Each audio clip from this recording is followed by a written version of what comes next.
Hello everybody and welcome back to another video. The Canadians pull out a big win in game 3 here, an absolutely massive win here. This is not one that, I even really predicted would happen. Obviously like in this game, like the entire series, I'm going to say this every single game until this series is over. It's incredibly close, incredibly back and forth. Like it's going to be like that the whole way through.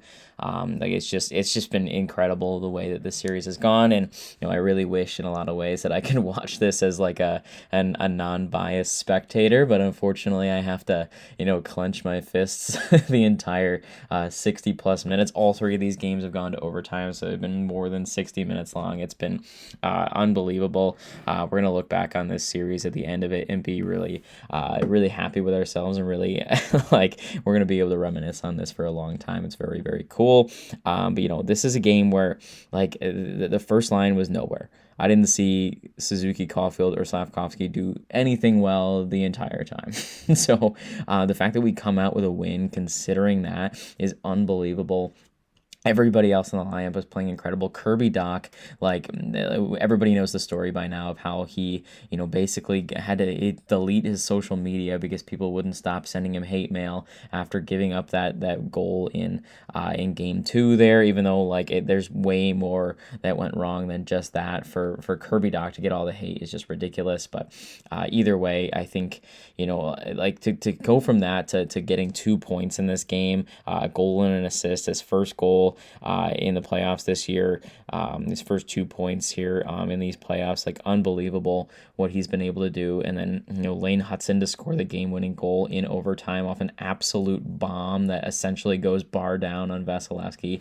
Unbelievable job. And it's just this is really what proves to me that the Canadians are a team that can compete with anybody. They can hang with anybody out there because they are just they have the depth. They have what they need to have. They've got the swagger to them. They find a way. And like in this game, look, like the power play, we had like 5 power plays and they all went absolutely nowhere. But the Canadians still found a way to sneak 2 in on Vasilevsky, force overtime. And even though they made some mistakes for sure, you don't love the goals that happen there, especially the Hagel one to make it 2-1 in the second period there. Don't love that. But we keep finding ways to keep clawing back into games. And Lane Hudson scores that goal into the overtime frame there, only 2 minutes and 9 seconds in.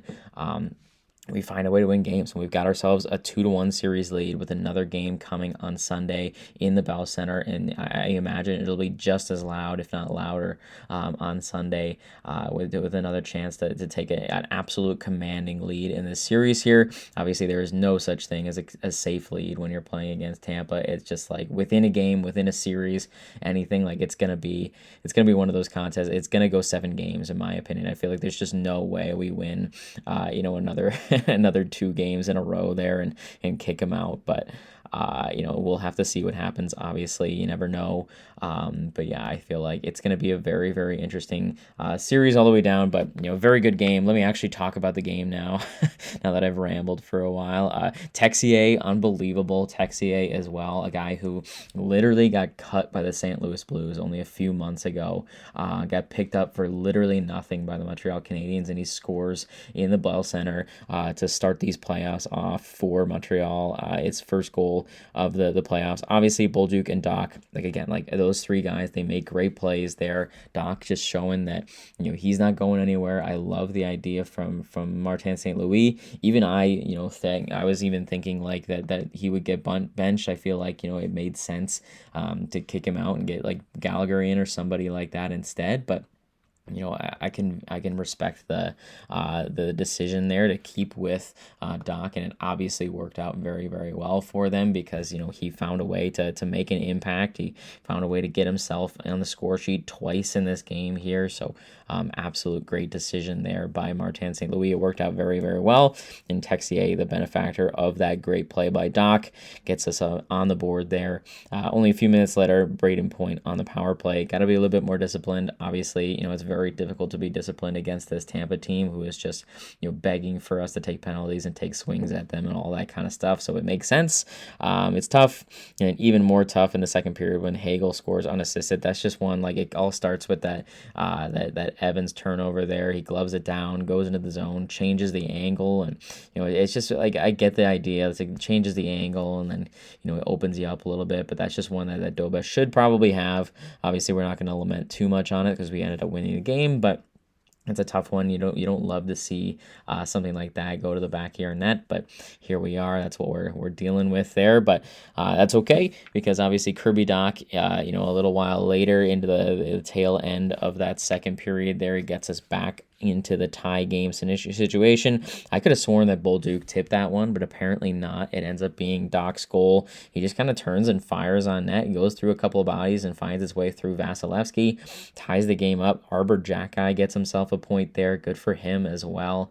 I think literally the bottom six, not even like the Demidov line was fine, but the bottom six was just keeping us afloat that entire game. Like, they were doing everything. Josh Anderson almost had himself a nice breakaway opportunity in the third period to win it in regulation. Cole Caulfield whiffed on a breakaway opportunity, which is just unbelievable. It's just like the playoffs he's had so far has been tough. Obviously, he's got a couple points, but especially this game, I feel like the pressure was there. It was just not looking good for them, but the bottom six really carried us through on this one. They did what they needed to do. And that kept us going here, and obviously they're the only reason why we go to overtime in the first place, so you gotta love that. And then overtime, we make quick work of the Lightning. I think, they didn't really have very many chances. They might not have even had a shot, which is exactly what happened to us in Game 2 in Tampa, so we kind of give that back to them. Texier, Bolduc, Doc on the ice again. That's their third time where those guys are on the ice for a goal in that game, so obviously those guys are the ones who should be getting the flowers their way. But Lane Hudson just absolutely wires when it goes by 7 bodies on its way to the net and goes back bar and down. Beautiful shot by Lane Hudson. Is unbelievable effort what he's been able to do there. So you love that. Obviously, like, whenever you can score in overtime, that's a huge deal, and it gives us a 2-1 series lead. And we absolutely dominated on the stat sheet as well. 29-17 the shots there. Didn't really win in the faceoffs, but we did everything we needed to do. And I think a lot of people are like definitely counting out, Montreal and thinking that they can't beat Tampa, that Tampa's just too experienced and too physical and whatever you want to say. But, the Montreal Canadiens get out there and they prove time and time again that they are prepared for this. They can beat this team, and they just keep doing it. So I don't really see any reason why we can't win this series. I don't see any reason why, we can't go far in these playoffs here. So I'm really psyched about what's going on right now. I love, that we're finding ways to win even when our top guys aren't producing. And, just like as soon as we get those top guys to go, once they get back into their groove of things and get back onto the 5-on-5, goal scoring and all that stuff, Tampa's done. Obviously, that's cocky, and I'm going to take that back in a few games when we end up losing one. But, like once we get our 4 guys going, our 4 lines going, like, it's going to be tough for them to beat us. I feel like that's very much a not crazy statement there. So I feel pretty good about where we're at, and we just got to continue to push here. So I love our game overall. Not too much to say. Obviously, the top line not looking great at all. We need them to get going, but once they do, our bottom 6 has got us. Dobesh has got us. He made some great saves in this one to keep us in it. Got to find a way to get those top guys going. Once they do, we're going to continue to move, and we're going to make stuff happen here. So the Bell Center electric, obviously, that's a shocker to nobody at all, but you got to love that. You got to love when seeing the Bell Center get all crazy, and they're going to be just as crazy in the next game here. So I absolutely love the effort from Montreal there, and yeah, that's pretty much all I've got in this one. It's not much to say. It's just a great game. Love to see that. Super hyped when Lane Hudson scored that one. I was screaming in my living room. So you got to love that. And, we got another game coming up, another opportunity to put the Lightning on the brink here. We got Sunday evening there against Tampa at night. It's going to be a great one. That is pretty much all I have for you guys. Let me know in the comments what you thought of the game. I thought it was great. Yeah, those are my thoughts. Still excited about the outcome of that one. So thank you guys so much for watching this video. I will see you in Game 4 when we take a 3-1 series lead, put Tampa on the brink on Sunday.